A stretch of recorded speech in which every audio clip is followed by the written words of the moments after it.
a strange shell suddenly appeared by the sea. Instead of a crab inside, it housed a giant sea beast. The girl was only curious to listen to the sound, but the next second she blacked out and collapsed on the sand. Her friends rushed over to check on her. Luckily she wasn't injured, but her grumpy father yanked her away, completely unaware his daughter had just lost her voice. But passing by, the mushy Master Ginkgo noticed right away. Visiting the man's home, he revealed the girl's strange condition. It turned out what she heard was a creature called the hermit bird, also known as the crying shell. They usually circle above the sea, feeding on algae. But when disaster approaches, they hide inside shells. If someone puts it to their ear and hears the song, they forget how to speak. Luckily, the girl's aphasia wasn't too severe. As long as someone talked to her every day, she'd recover completely within 2.5 months. But the worst part was, more and more shells kept appearing, forewarning a coming disaster like a tsunami. Ginkgo had to quickly warn the villagers, but the man didn't care whether the village lived or died. No wonder he lived alone by the cliff. And when Ginkgo finally delivered the warning, the villagers all just brushed it off. Even the fishing chief didn't care, because none of them had gone out to sea for almost a year. Ever since the chief saw his best friend's wife die, the man's wife had been mauled by a shark at sea. The chief gave up fishing from then on, and devoted himself to fish farming. That day,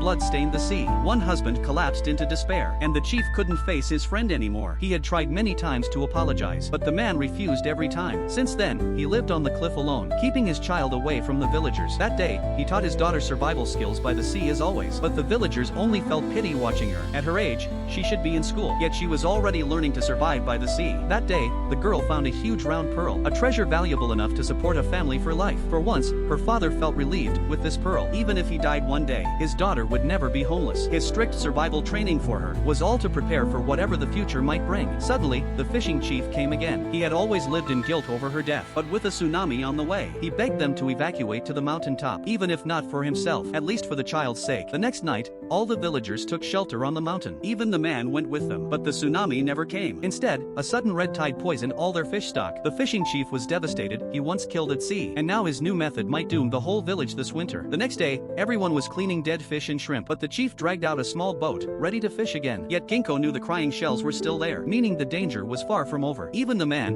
who never cared for villagers, warned him not to go, but the chief only thought of one thing. He had to secure enough food for the village. Just then, the girl handed him a bag. Inside was the pearl that could help the whole village survive the winter. At that moment, the tough fishing chief broke down crying like a child. He had no way to repay such kindness. Thanks to pawning the pearl, that winter, not a single villager died, and the girl finally returned to the village. Like the hermit birds, she had found her new home.